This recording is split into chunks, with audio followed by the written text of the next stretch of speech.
Hello everybody, it's me, Zara Groves. It's Thursday and it's the Glow and Go show. And here we are, a week later. And today I've got a guest with me. Today I've got the lovely Bonnie Campbell, and she's going to be talking about a subject called peeling back the layers. So if you're listening and you've got any questions for her, please send your messages on my social media, or make a comment on my social media, and I shall ask her the questions. So welcome, Bonnie, to the show. Hello, thank you for having me, Sarah. You are very welcome to be here. I'm so excited. At least you're excited. Some people come in really nervous. I think I'm nervited. Oh, that's a new word. That's a new word. So I've never actually met you before, have I? No. We've kind of connected on social media, haven't we? Yeah. And I think it was because you were doing an event and I was interested in the event. So tell us a little bit about you. Okay. Who's Bonnie? Where'd you come from? Okay. What's your name? Where'd you come from? What's your name? Where'd you come from? So yeah, I'm Bonnie, and as you might tell from my accent, I'm not from around these parts. I'm originally from South East London, and I moved sort of Chester way about 14 years ago now. Okay. I have a daughter, so I'm a single mum to a nearly 14-year-old little girl. Well, not little girl, she's a lot taller than me. And yeah, I'm also known as the positivity teacher as well. So I'm a mindset mentor and wellbeing coach. And I come from a teaching background. Oh, so that's good. me. Yeah. So how did you end up here from Essex? What brought you from Essex to Chester? So I'm originally South East London. Okay. So Okay. a bit different from Sorry. Essex. Sorry. That's okay. I get Essex all the time when I'm up here. I don't know why. But yeah, originally from South East London. So I ended up here because I was at the time married to somebody from the Wirral. Okay. And I was also pregnant with my little girl at the time, and decided that we wanted to relocate, get more for our money, really, in terms of the property ladder. So we ended up relocating up here, and that was 14 years ago. Oh wow. Yeah. And do you prefer it? Do you miss? I miss I think home is always home, isn't Yeah, it? So yeah. I miss being home and the environment that I know really well. But I love being here as well, and I'm really lucky that I've created a life that I love for me and my daughter. Yeah. And I've got good friends here. But yeah, I'll always miss home. And so were you a teacher down south, and then you carried on being a teacher up Yeah, so Wirral way? what happened, I was a teacher down south. I used to work in inner city schools. I was primary, so I did early years up to year 2. And I did that for just over 20 years. And then when we moved here, I was actually just starting my maternity leave. So we kind of moved, and then I never went back into teaching after that. So Okay. yeah, I'm a non-practicing teacher. Okay. And then did you take some time out to have your baby? Yeah, so I was really lucky that I could be a stay-at-home mum, and I loved that because my daughter was, what I call her, my miracle baby. Yeah. So there's a big backstory around that, and I just wanted to be at home with her. Yeah. And then I kind of went back into the working space as a coach. I kind of did a career pivot when she went to primary school, so when she was 5. So I was really lucky that I could be at home with her. And what was your coaching? What did you go and coach? So I'm kind of still doing that. So I'm within the weight loss industry. So I have 2 groups that I run on the Wirral and in Connors Quay. Okay. So I do that, yeah. And do you enjoy that? I do, I love it. Okay, you can say the names. We're allowed to say Are we names. allowed to say names? Yeah. We can say what we like. Okay, as long as we don't swear. I'm also a Slim and Well consultant as well, so I've been doing that for 10 years. Brilliant, So, yeah. brilliant. So that's quite a change from teaching young kids. Yeah. But then I guess, is it kind of along the same lines of you still teaching? It's just a different audience? Yeah, I mean, there's always those transferable skill sets, aren't they, in whatever you do. I think for me, I was at that point in my life where, and I was lucky that I could have this choice, that I couldn't justify looking after other people's children whilst I paid someone to look after mine. Yeah. And I think I was just so caught up in being a mum, and I love being a mum, and that was my passion, and I Yeah. didn't feel like I could give what I was giving before I became a mum into the teaching profession, because it's not just 9 till 3. You know, there's a lot of work that goes into it behind the scenes, and I just felt like I wouldn't be able to invest in the same way again. So yeah, I found something else that I love. And I think it's got to be, isn't it, if you are able to, and I know not many people, not everybody's able to, but if you are able to have a child and then spend the time at home with them, it's got to be lovely, hasn't it? Because like you say, otherwise you're paying somebody else to look after your child, and I know that for lots of lifestyles that has to be done. Oh, absolutely. But if you have got the ability or the choice to be able to stay at home, it's got to be really lovely, hasn't it? Especially in the early years. Absolutely. And I'm very, very aware how lucky I was, and I will be forever grateful that I could spend that time. And even now, doing the work that I do with that flexibility, I'm there before she goes to high school, I'm there when she gets back, and I'm ever so grateful that I've got that flexibility, which I know a lot of other family units don't have.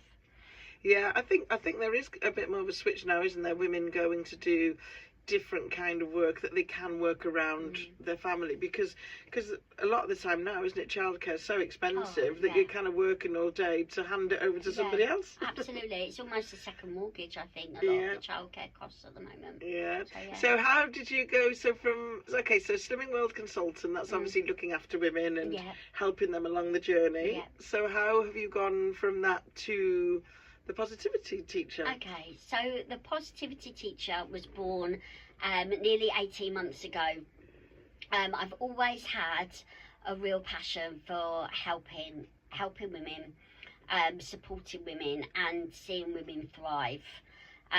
That's always been a real passion of mine, and for me it kind of came about where I had a really big life shift coming up to 6 years ago now, during lockdown, and it just rocked my world, it just broke me, and I had to spend that time rebuilding, readjusting, refocusing, and doing the work to kind of get to grips with who I was and who I was going to be moving forward.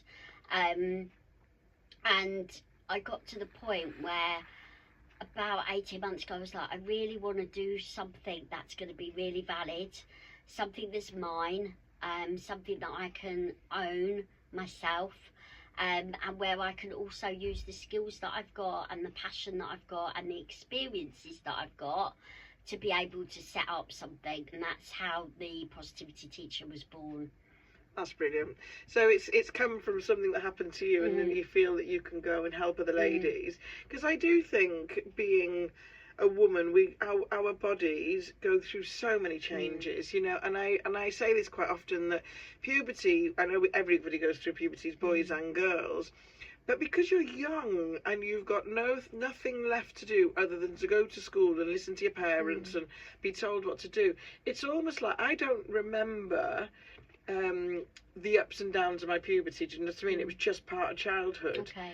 Whereas when we get older, and especially when we're hitting that perimenopause and we're going through all this craziness again, women, and now we've got houses and families and kids and everything, all of a sudden we've got all this pressure on us, and our bodies are going through craziness. Because I meet a lot of people in what I do, because I work with women, and they do lose themselves somewhere along the way. Absolutely. And I think as women we also carry so many different labels as well, and for me my big life shift was my marriage ending during lockdown, and it was something that was completely out of the blue to me. And I had set myself up as a wife, a mother, having two incomes coming in, retirement, you've got the dream, haven't you? And as we all do when we take our vows on our wedding dates for life, you just don't expect that life will throw you that curveball, and for a lot of the time it can be something that just comes out of the blue, like it was for me. And you get to that point where you're like, flipping heck, who am I now? I was, in my mind, I was like, this is the path that I'm taking.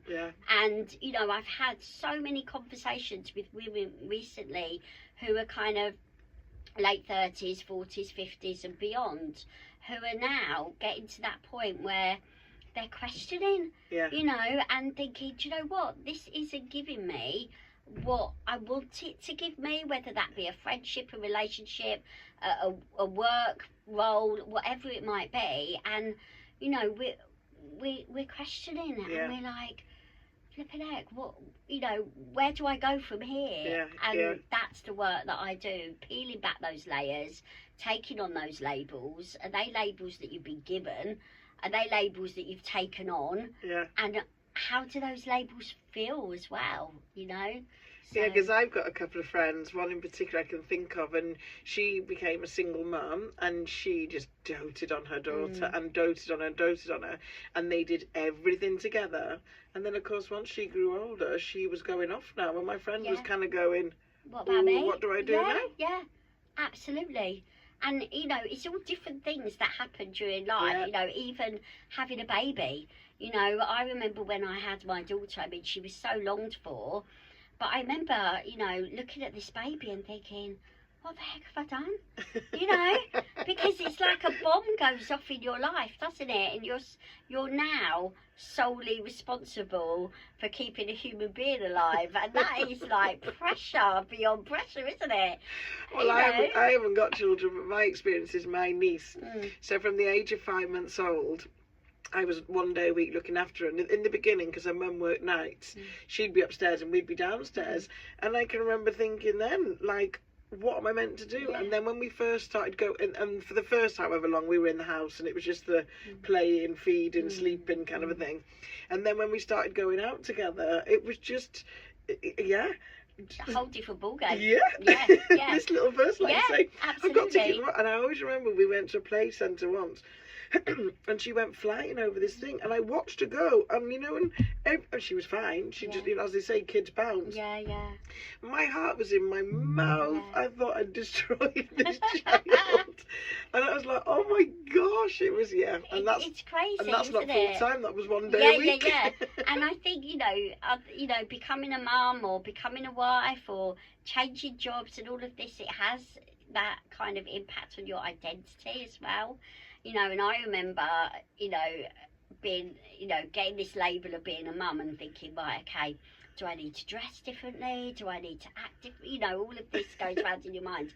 And I look back at photos of me holding this baby, and I'm like, what the heck are you wearing? Because you just haven't got the headspace to think about anything else apart from this baby. And it's really, you know, it really has an impact on who you become, you know.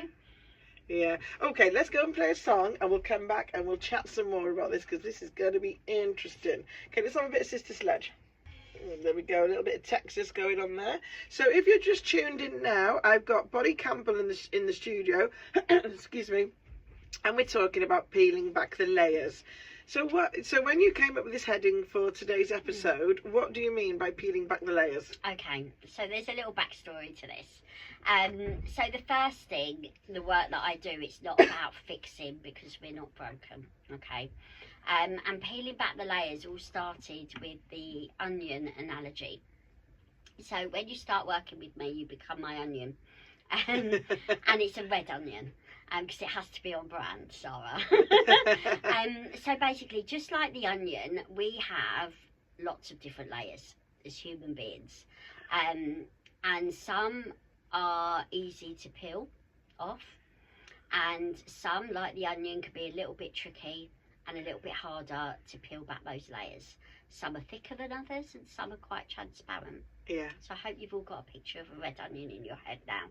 And I think that all the things that we go through in life add layers to us, okay? And then something big might happen, or something that is a shift, and there will come a point where you start questioning some of the layers that are there. And it's almost, another analogy that I often use is, you know, you've got this jigsaw puzzle of life, and as you're going through life, you're putting the puzzles together, and then there might be one or two bits missing from that jigsaw puzzle. And you think, oh, that's okay, because, you know, as I go through, I'll like lift the cushion up off the sofa one day and there'll be the missing piece there, or, you know, I'll be hoovering up and something will happen. And then often you might find that there'll be seasons in your life where that jigsaw puzzle feels complete. And then something will happen and that jigsaw puzzle gets thrown in the air and everything's on the floor. Yeah. You know, the jigsaw puzzle is all messed up. You know, you just don't even know where to start putting the bits and pieces together. Yeah. And for some, that jigsaw puzzle will never look the same again, and that's okay. Yeah. And that's why I always say you're not broken. You don't need fixing, but there may be parts that you need to put back together again. There may even be parts that you don't need anymore. You don't need that piece of the jigsaw puzzle anymore. Yeah.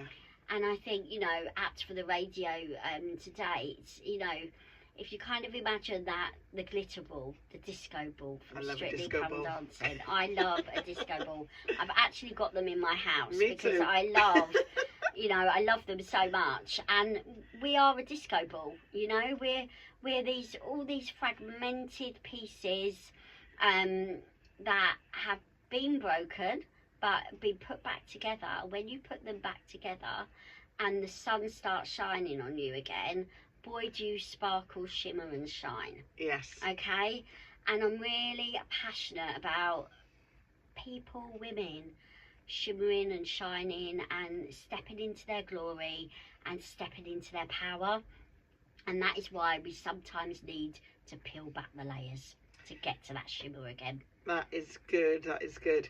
Yeah, because I think because I've worked with women my whole life, I'm quite lucky in the fact that I get lots of stories and things. So, you know, when you feel like life is just, everything's going wrong for you and you feel like you're worthless and you feel all these things, I think when you work with other women, you then get to hear other stories and you kind of go, okay, it's okay not to have it Absolutely. all together all the time. I don't think anybody has. No, but people think that people do, Yeah, don't they? like we're all winging it. We're all absolutely winging Yeah. it.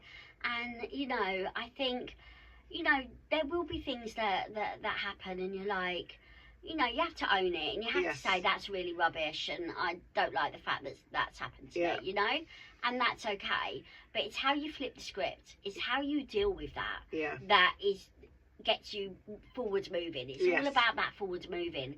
You know, you can't change what's happened. No, not You at all. know, you can't change that. It's part of your story now.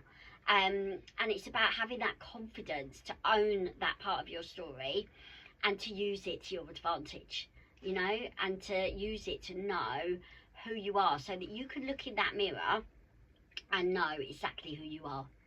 Yeah, I always say, I have this analogy in life as well, that when things go wrong, you're allowed to grieve that process. Now, depending on how big it is, you know, today the traffic warden gave you a ticket, that's kind of a minor one, isn't it? But you're allowed to go home and have a glass of wine and be angry, and then you get back out again. And if that something is a bit more like, say, you're saying your marriage ended and you didn't realise, well, that's a much bigger situation. So again, you're allowed to have a grieving process. But at some point, you've got to kind of go, okay, now I need to move on. How we do it, not saying it's going to be easy, but it needs to move forward now, because otherwise you get stuck in that position of unhappiness then, don't you? Absolutely. And then you're not, you know, you're not forward thinking and you're sort of stuck in the mud. Yeah. You know, and that's not a good place to be in the long term. You know, there, as you said, there will be, you know, you're allowed to wallow. Yes. Okay? Sometimes we need to wallow and I wallow and all of that, but you know, you can't wallow for long. No. Because that's not going to help you. No, it's not going to help in the long run, is it? And you're just going to be stuck in that sort of almost like negative, feeling sorry for myself mindset. And then if that goes on too long, you end up being a person that's just not a happy person anymore. And then other people probably think, oh, I don't really want to be around them, because they're always in this poor me kind of state. Sort of victim mode almost. Yes. But, you know, it's also that will feel heavy Yes. in that mindset. You know, that will feel heavy. It will drain you of your energy, and it will also hold you back as well. Yeah. You know, and you know, it shouldn't feel like that. Because life, as much as I think with negativity in life, it's like I always say this on the news. You only ever hear negative stories. You don't hear about all the good people. You hear about the bad people. So you're kind of, if you believe the news, your impression of the world is it's a terrible place. Absolutely. However, I think that that's wrong. You just see the negative bits, and I think sometimes when something negative happens to you, if you're too focused on the negative part, you're now missing all the good stuff, all the good opportunities, all the, somebody invites you out to a dance and you say no because you're feeling sorry for yourself, but you could have met your new best friend at that dance, or your new job opportunity, or you're missing life then, aren't you? Yeah. But people do need help. Absolutely, people need help. You know, I think when we're talking about kind of stepping into that positivity, there's a fine line between, you know, the good positivity and the toxic positivity. You know, toxic positivity is masking. You know, when you are going through a little bit of, you know, a tricky time, really try not to swear on the radio, a tricky time, and things are rubbish for you at that moment, and someone says to you, oh, are you okay? And you go, yeah, I'm good, I'm okay. When actually deep inside, you're really, really struggling. Yeah. It's okay to say that you're not okay. Yeah. And it's about that awareness. It's about, I always sort of say it's, you know, you've got to choose to step out of that. And, you know, the more you choose, if you see it like a choice, I call it a choice power muscle. And the more you flex it, the more you use it, the more you practice using it, the easier it becomes, the stronger it becomes. So, you know, if you are going through that tricky time, it's choosing how you're going to react to that. Yeah. And that's how I help, you know, with the mindset tools, the strategies, the conversations around that, so that you can then feel more equipped, more confident to be able to use those skills and practice them. Yeah, because if you're in a tough time, it's almost like, you know, you can't see the wood for the trees, isn't it? So that's when you need that helping hand, isn't it? To kind of go, come with me, I'm going to guide you out of this now, and I'm going to guide you to becoming a stronger person, more equipped to deal with things, and how to navigate this part of your life. Yeah, and it's being ready to do that. So I work with women that are ready to feel the shift, who are ready to see the shift, who are ready to do the work, to be able to move forward and use the tools. And I suppose I'm like your little cheerleader from the sidelines. You know, I'm cheering you on. You know, I can't do it for you, but I can give you a toolbox that's going to be effective and it's going to help you. And do you have like a one size fits all thing, or is it all very individual to the person? It's all very individual because we're all so different. Yeah. So not one cap fits all, does it? No. So it always starts with a conversation, and it's always about meeting you where you're at and you coming where you're at as well. Yeah. It can't be, because we're all so different, and you know, different things will work for different people. And you know, women come to me at different stages as well. So it's very much an open conversation, and I'm always led by the client that comes. Yeah. And is it kind of like a 4-week course or a 10-week course, or is it? So there's different ways you can work with me. So you can work with me on a one-to-one basis, and that's flexible. You know, when you need it, we work out, you know, what you want to achieve from that one-to-one. I also do a 6-week program called Becoming You, which then is also a 12-week program, again depending on what you need, the support that you need, and the results that you want to get from that. And then every month I have a Becoming You day at my house, where I keep it limited to 5 to 6 women, and we open up the conversation, and you have a workbook, and then there's a workbook that you take home as well, and then you have a structured one-to-one call with me 6 weeks later, where we see where you're at and whether you need the next stage, or you know, all of that. But there's always different points of contact for me. I never want to discount anyone from accessing support. So, you know. Yeah, I guess, because that's kind of, if people are utilising your services, they're needing help and support, aren't they? Absolutely. And I mean, I can liken it to the losing weight world, and you yourself, that everybody's journey is different, isn't it? And sometimes they might get there quickly, and sometimes it might just take that much longer. Yeah. And then I'm guessing once they get to a place where they feel fully strong and confident about themselves, and they kind of go, okay, I thank you, I'm there now, I don't really need you anymore at the moment. But there will always be that touch point with me, because I genuinely care. Yeah. You know, so it's not a case of like, you work with me and then I forget about you. You know, you'll always be on my mind and in my heart. So there's always, you know, I'll always check in and be like, oh, how are you getting on? And I love celebrating wins. So I love those messages where someone says, you know, oh my gosh, I did this today and I'm feeling good. And I'm like, oh, that's amazing. Yeah. You know, there's always those touch points. And I think the packages of support are unique as well. And that's what it is. It's a package of support. Yes. You know, it's not just a quick call or, you know, an hour here, an hour there. We look at the whole thing.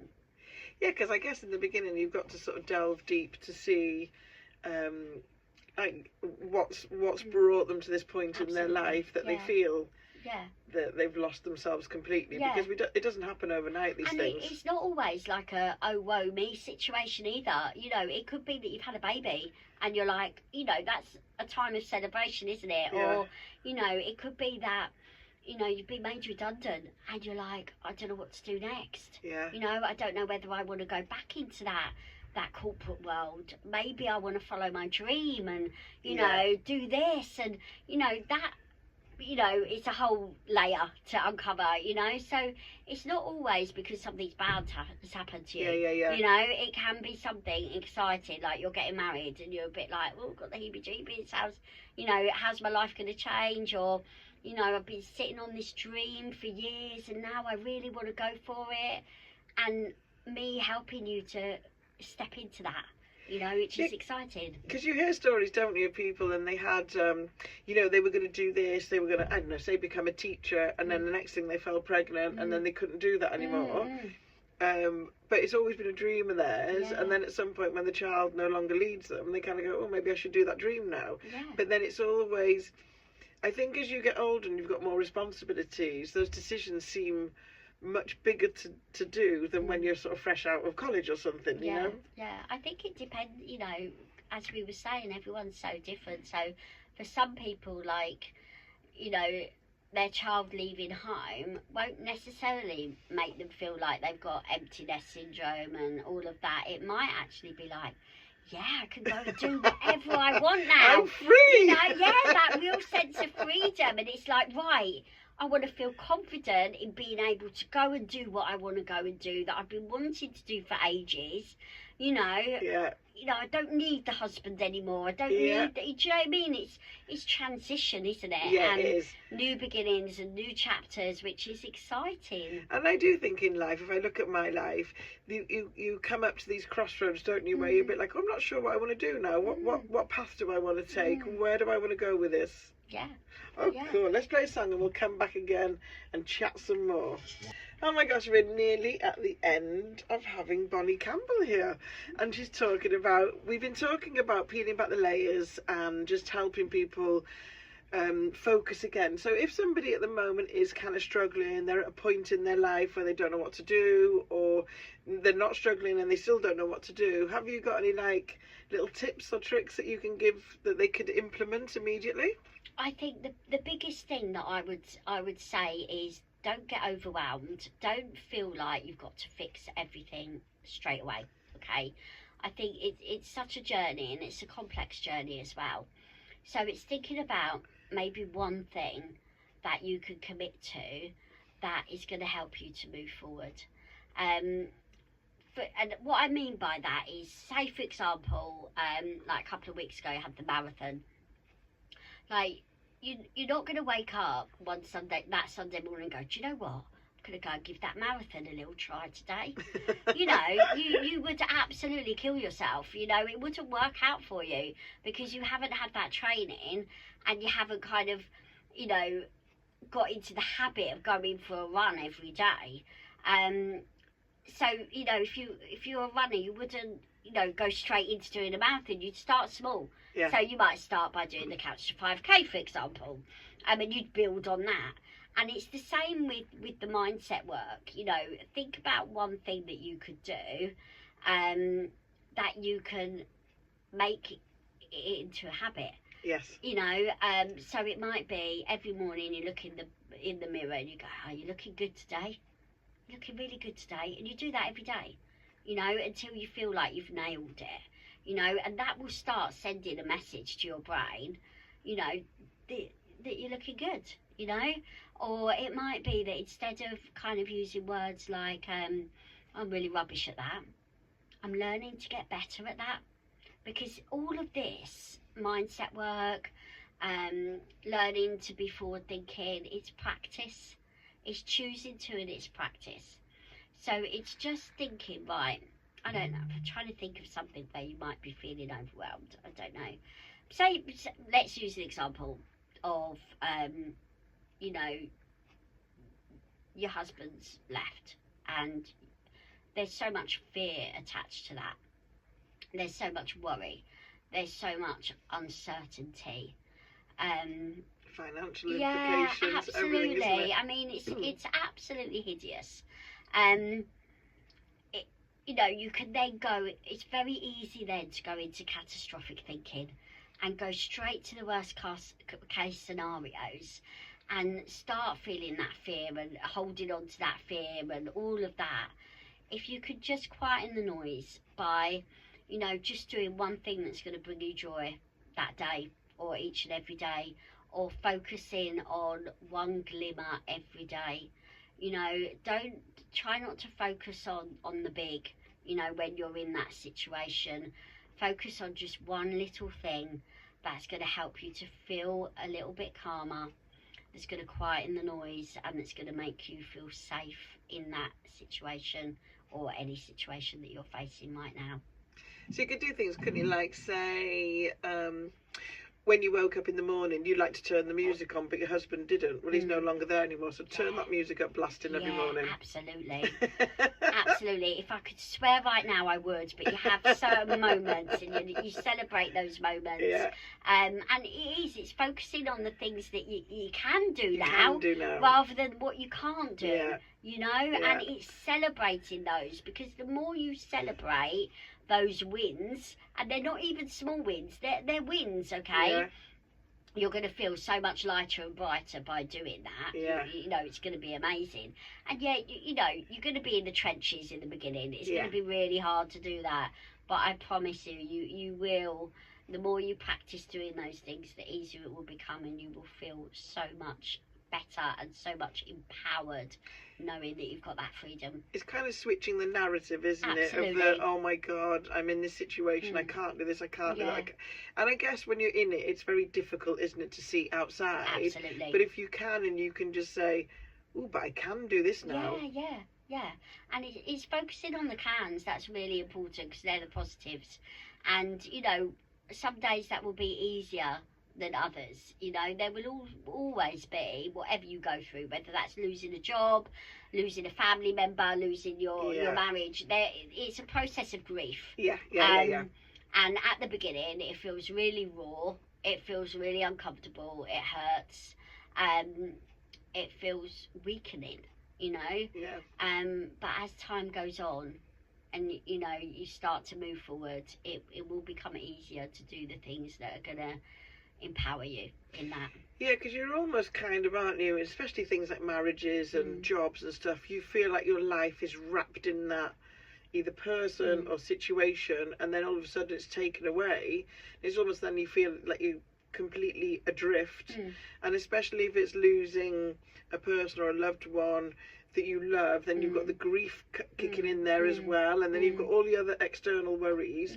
So it can feel huge. And they are, you know, we're not belittling these are big changes. Yeah, absolutely. Especially if you didn't want them. Yeah, and it will take time, and it's about navigating your way through that in whichever way you can do in that moment in time.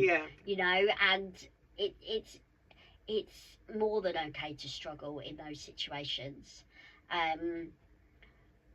And that is part of the process, Yeah. you know, and that's okay.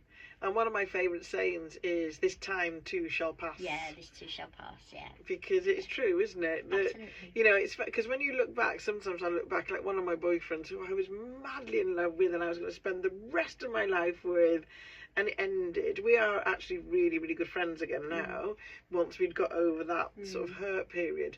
But I always remember meeting up with him once, and I remember looking at him thinking, I can't believe I was so upset over you. Yeah, yeah. As much as you're my friend now and I think you're a lovely person, I can't believe I was that broken-hearted. Yeah, yeah. Because now I kind of look at you in a different light and I realise why things went wrong.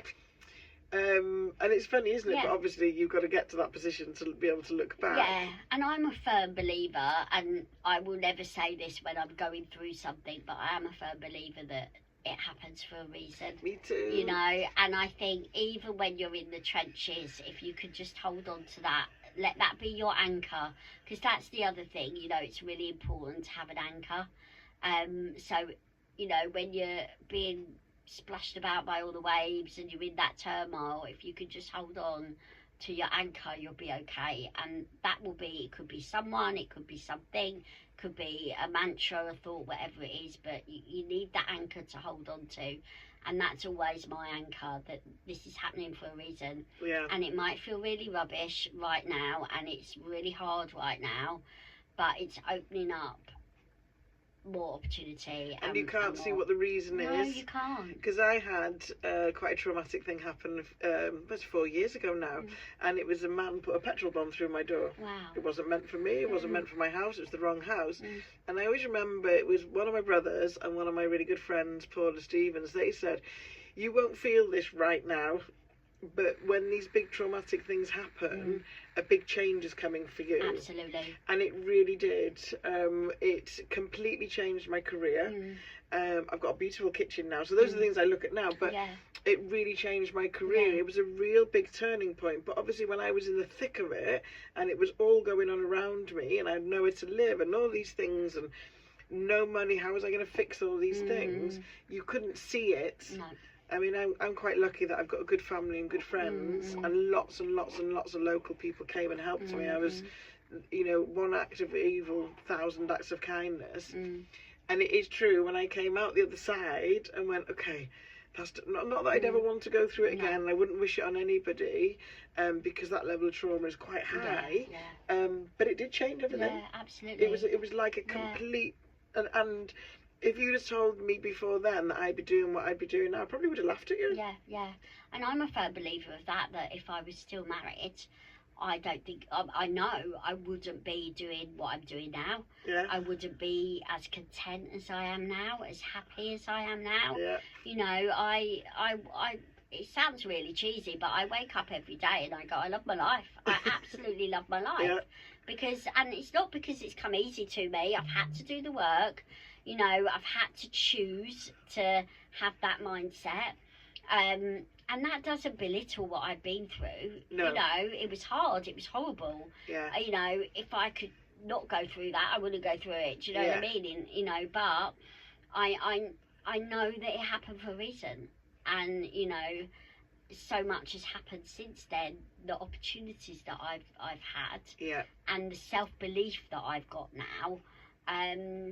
Is so much more than what I had, and I realise that, you know. Yeah, and I do believe as well that when things happen, because life is going to throw things at you whether you want it or not, and I do think that when we come out the other side, we come out stronger. Yeah. And as much as you wouldn't want that lesson again, and I do remember at the time kind of going, okay, universe, enough now, leave me alone, alone for a bit. Okay, I get it. I've had a few things now, and that one was really dramatic. Leave me alone for a bit. But it is true, and it does sound cheesy, doesn't it? But if you work through and do, like you say, the steps in process to overcome these things and to be a stronger person, you do come out a stronger person, and you generally do come out a happier person. Because I think traumatic things in life make you think, you know, what do I want out of life?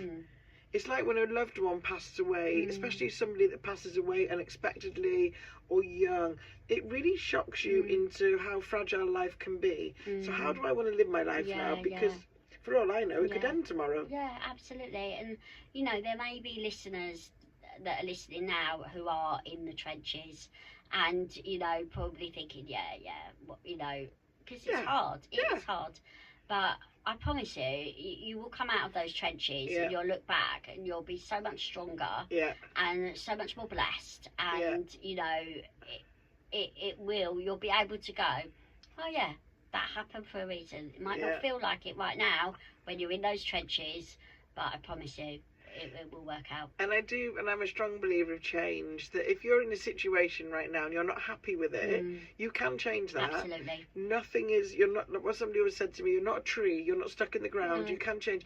It might not be easy to make that change. It might not be easy to give up that job you hate. It might not be easy to leave a relationship you don't want to be in anymore. I'm not saying it's easy, just saying you can do it. Absolutely. And the other side is always better. Yeah. And I'm a firm believer as well, if it's not bringing you joy, if it's not serving you, then it's not worth having in your life. No. However hard that may feel to say goodbye to that thing. Yeah. And that whole grief process again. But it's going to do you more favours moving from that situation in the long run than it would be to staying in that situation. Because you don't know, because I often say, like, I'm 55 now, but I could actually live till I was 105, because I know somebody's mum that lived till she was 104. So I could actually be on this planet for the exact same amount of time, or almost, as I've already been. Yeah. Do I want to spend the next however many years in an unhappy situation? Absolutely. Yeah. Well, love that. And on that note, so how, if people want to work with you, how do they find you? How do they contact you? Okay, so I am Bonnie Campbell on Facebook. That's probably the best place to find me. I'm also on Instagram as the Positivity Teacher. I have free resources available, so if you just sort of message me on there, then that's the best way to go about it. And then you can book calls with me and all of that sort of thing, non-obligatory calls, where we can just open up the conversation and see where you're at. But the best port of call is Facebook or Instagram. Yeah, so send you a message first of all. Yeah, absolutely. Then you can direct them where they need to go from there, and and if you then go to a chat and then go from there, really. We'll go from there. So Bonnie Campbell. Yes, that's it. Campbell. Yeah, and then the Positivity Teacher on Instagram. One word. Cool. Well, it's been lovely having you on the show. Thank you for having me. And it's really, really lovely hearing what you do. Thank you. Here's to you helping hundreds and hundreds and hundreds of people get their lives back on track and be happy. And thank you for the opportunity to be on your show. You're very welcome. Okay, so I'm going to play music, everybody. And then after that, if you want me to give you shout outs, to promote your business, to promote an event you've got coming up, or just to simply say hello and happy birthday or something, send me a message. All right, let's have some teardrops.